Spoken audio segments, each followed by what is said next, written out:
Hey everybody, how's it going? Sure, yesterday I had a bunch of technical difficulties recording, so we'll try this again today, and hopefully we won't have as many problems. How's that? So we're in City of Bones by Cassandra Clare. Definitely recommend buying the book. We're in Chapter 5, Part B, Clave and Covenant.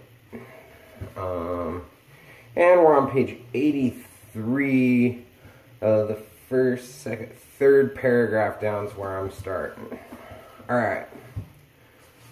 Starts with Hodge's eyebrows, in case, okay? Maybe you're there, maybe not. I don't know, here we go. I'm gonna start in 3, 2, 1, go. Hodge's eyebrows shot back up to his hairline and stayed there. Alec, caught in the middle of a sentence, choked with surprise. In the sudden silence, Clary could hear the sound of Hugo's wings rustling. "But I am," she said. "No," said Jace, "you aren't." He turned to Hodge, and Clary saw the silent movement of his throat as he swallowed. She found his glimpse of his nervousness oddly reassuring.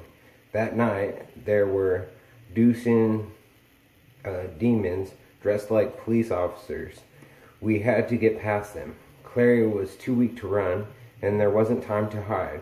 She could have died. So I used my stele, put a mandolin rune on the inside of her arm. I thought, "Are you out of your mind?" Hodge slammed his hand down on top of the desk so hard that Clary thought the wood might crack. "You know what the law says about placing marks on mundanes. You, of all people, ought to know better." "But it worked," said Jace. "Clary, show them your arm." With a baffled glance in Jace's direction, she held out her bare arm. She remembered looking down at it that night in the alley, thinking how vulnerable it seemed. Now, just below the crease of her wrist, she could see 3 faint overlapping circles, the lines as faint as memory of a scar that had faded with the passage of years. "See, it's almost gone," Jay said. "It didn't hurt her at all." That's not the point." Hodge could barely control his anger. "You could have turned her into a Forsaken." 2 bright spots of color burned high above on Alec's cheekbones. "I can't believe you, Jace. Only shadow hunters can receive marks from the Grey Book. They kill mundanes." "She's not a mundane. Haven't you been listening? It explains why she could see us. She must have Clave blood." Clary lowered her arms, feeling suddenly cold. "But I don't. I couldn't." "You must," Jay said, without looking at her. "If you didn't, that mark I made on your arm—" "That's enough, Jace," said Hodge, the displeasure clear in his voice. "There's no need to frighten her further." "But I was right, wasn't I? It explains what happened to her mother, too. If she was a shadow hunter in exile, she might well have down-world enemies. My mother wasn't a shadow hunter." "Your father, then?" Jace said. "What about him?" Clary turned his gaze with a flat stare. "He died before I was born." Jace flinched, almost imperceptibly. It was Alec who spoke. "It's possible," he said uncertainly. "If her father were a shadow hunter and her mother a mundane, well, we all know it's against the law to marry a Mundi. Maybe they were in hiding." "My mother would have told me," Clary said, although she thought of the lack of more than one photo of her father, the way her mother never spoke of him, and knew that it wasn't true. "Not necessarily," said Jace. "We all have secrets." "Luke," Clary said. "Our friend, he would know." With the thought of Luke came a flash of guilt and horror. "It's been 3 days. He must be frantic. Can I call him? Is there a phone?" She turned to Jace. "Please?" Jace hesitated, looked at Hodge, who nodded and moved aside from the desk. Behind him was a globe made of beaten brass. That didn't look quite like other globes she had seen. There was something subtly strange about the shape of the continents and the countries and continents. Next to the globe was an old-fashioned black telephone with a silver rotary dial. Clary lifted it to her ear, the familiar dial tone washing over her like soothing water. Luke picked up on the third ring. "Hello?" "Luke," she sagged against the desk. "It's me. It's Clary." "Clary?" She could hear the relief in his voice, along with something else she couldn't quite identify. "You're all right." "I'm fine," she said. "I'm sorry I didn't call you before." "Luke, my mom." "I know, the police were here." "Then you haven't heard from her? Any vestigial hope that her mother had fled the house and hidden somewhere disappeared? There was no way she could have contacted Luke." "What did the police say?" "Just that she was missing." Clary thought of the policewoman with her skeletal hand and shivered. "Where are you?" "I'm in the city," Clary said. "I don't know where exactly, with some friends. My wallet's gone, though. If you've got some cash, I could take a cab to your place." "No," he said shortly. The phone slipped in her sweaty hand. She caught it. "What?" "No," he said. "It's too dangerous. You can't come here." "We could call—" "Look," his voice was hard. "Whatever your mother's gotten herself mixed up in, it's nothing to do with me. You're better off where you are." "But I don't want to stay here." She heard the whine in her voice, like a child's. "I don't know these people. I'm not your father, Clary. I've told you that before."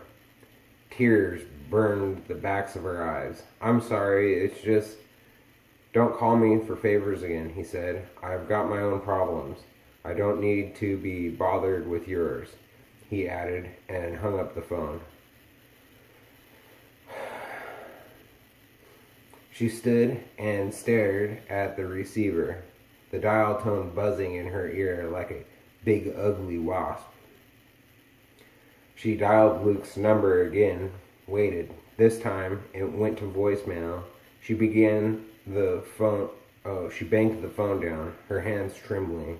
Jace was leaning against the armrest of Alex's chair, watching her.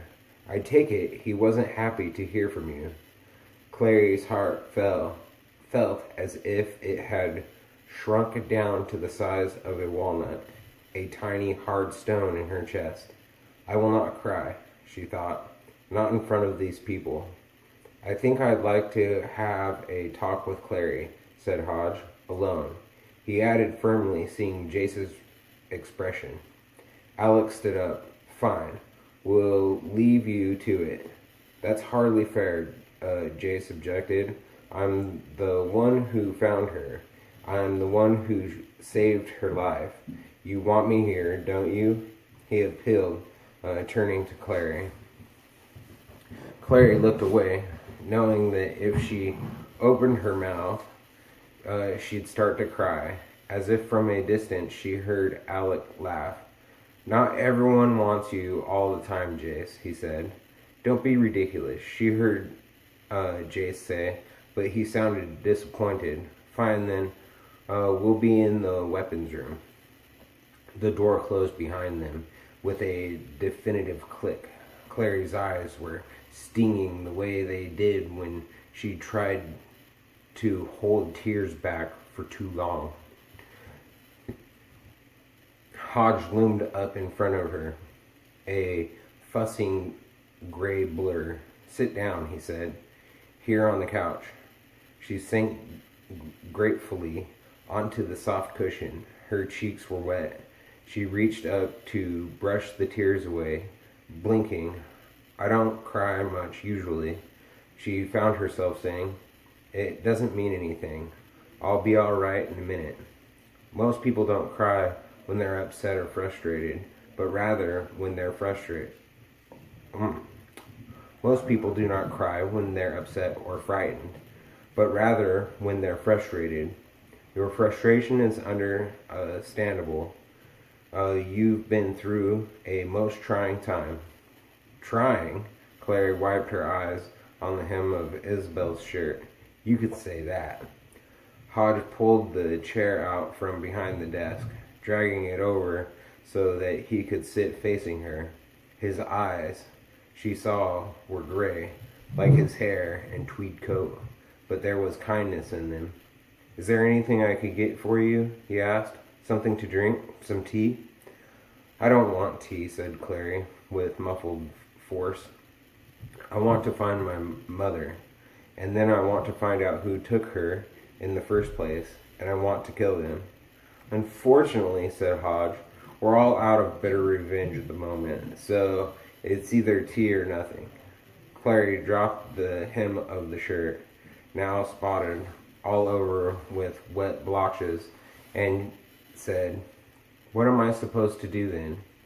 You could start by telling me a little about what happened, Hodge said. Rummaging in his pocket, he produced a handkerchief, crisply folded, and handed it to her. She took it with silent astonishment. She'd never before known anyone who carried a handkerchief. The demon you saw in your apartment, was that the first creature you'd ever seen? You had no inkling such creatures existed before? Clary shook her head, then paused. One before, but I didn't realize what it was. The first time I saw Jace. Right, of course. How foolish of me to forget. Hodge nodded. In Pandemonium. That was the first time? Yes. And your mother never mentioned them to you. Nothing about another world, perhaps, that most people cannot see. Did she seem particularly interested in myths, fairy tales, legends of the fantastic? No, she hated all that stuff. She even hated Disney movies. She didn't like me reading manga. She said it was childish. Hodge scratched his head. His hair didn't move. Most peculiar, he murmured. Not really, said Clary. My mother wasn't peculiar. She was the most normal person in the world. Normal people don't generally find their homes ransacked by demons, Hodge said, not unkindly. Couldn't it have been a mistake? If it had been a mistake, Hodge said, and you were an ordinary girl, you would not have seen the demon that attacked you. Or if you had, your mind would have processed it as something else entirely, a vicious dog, even another human being, that you could see it, that it spoke to you. How did you know it spoke to me? Jace reported that you said it talked. It hissed. Clary shivered, remembering. It talked about wanting to eat me, but I think it wasn't supposed to. Raveners are generally under the control of a stronger demon. They're not very bright or capable on their own, explained Hodge. Did it say what its master was looking for? Clary thought. It said something about a valentine, but Hodge jerked upright so abruptly that Hugo, who had been resting comfortably on his shoulder, launched himself into the air with an irritable caw. Valentine? Yes, Clary said. I heard the same name in Pandemonium from the boy. I mean, the demon. It's a name we all know, Hodge said shortly. His voice was steady, but she could see a slight tremble in his hands. Hugo, back on his shoulder, ruffed his feathers uneasily. A demon? No, Valentine was a shadow hunter. A shadow hunter? Oh, why do you say was? Because he's dead, said Hodge flatly. He's been dead for 15 years. Clary sank back against the couch cushions. Her head was throbbing. Maybe she should have gone for that tea after all. Could it be someone else? Someone with the same name? Hodge's laugh was a humorless bark. No, but it could have been someone using his name to send a message. He stood up and paced to his desk, hands locked behind his back, and this would be the time to do it. Why now? Because of the Accords, the peace negotiations. Jace mentioned those.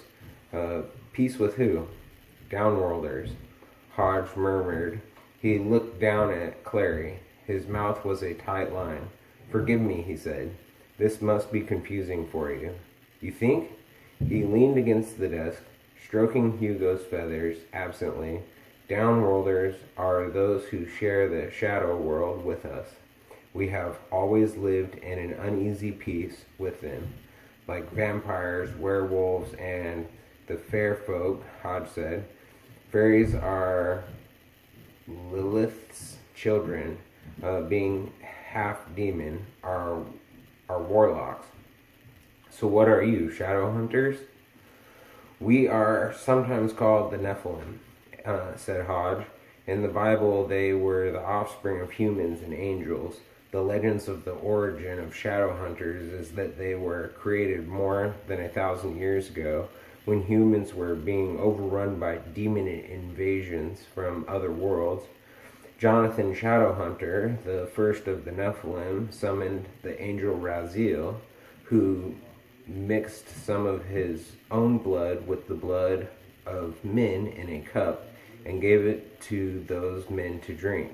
Those who drank the angel's blood became shadow hunters, as did their children and their children's children. The cup thereafter was known as the Mortal Cup. Though the legend may not be fact, what is true is that through the years, when shadow hunter ranks were depleted, it was always possible to create more shadow hunters using the cup. Was always possible? The cup is gone, said Hodge, destroyed by Valentine. Just before he died, he set a great fire and burned himself to death along with his family, his wife, and his children, scorched the land black. No one will build there still. They say the land is cursed. Is it? Possibly.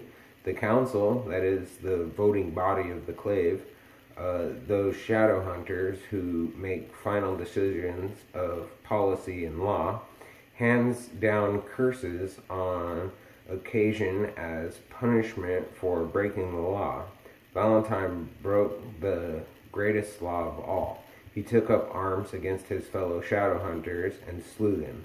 He and his group, the Circle, killed dozens of their brethren along with hundreds of downworlders during the last Accords. They were only barely defeated. Why would he want to turn on other shadow hunters? He didn't approve of the Accords. He despised downworlders and felt they could be slaughtered wholesale. To keep this world pure for human beings, though the downworlders are not demons, not invaders, he felt they were demonic in nature, and that was enough. The clave did not agree. They felt the assistance of downworlders was necessary if we were ever to drive off demonkind for good, and who could argue, really, that the fair folk do not belong in this world, when they have been here longer than we have? Did the Accords get signed? Yes, they were signed. When the downworlders saw the clave turn on Valentine and his circle in their defense, they realized shadow hunters were not their enemies. Ironically, with his insurrection, Valentine made the continuation of the Accords possible. Hodge sat down in the chair again. I apologize. This must be a dull history lesson for you. That was Valentine, a firebrand, a visionary, a man of great personal charm and conviction, and a killer. Now, someone is invoking his name. But who? Clary asked. And what does my mother have to do with this? Hodge stood up again. I don't know, but I shall do what I can to find out. I will send messages to the Clave and also to the Silent Brothers. They may wish to speak with you. Clary didn't ask who the Silent Brothers were. She was tired of asking questions whose answers only made her more confused. She stood up. Is there any chance I could go home? Hodge looked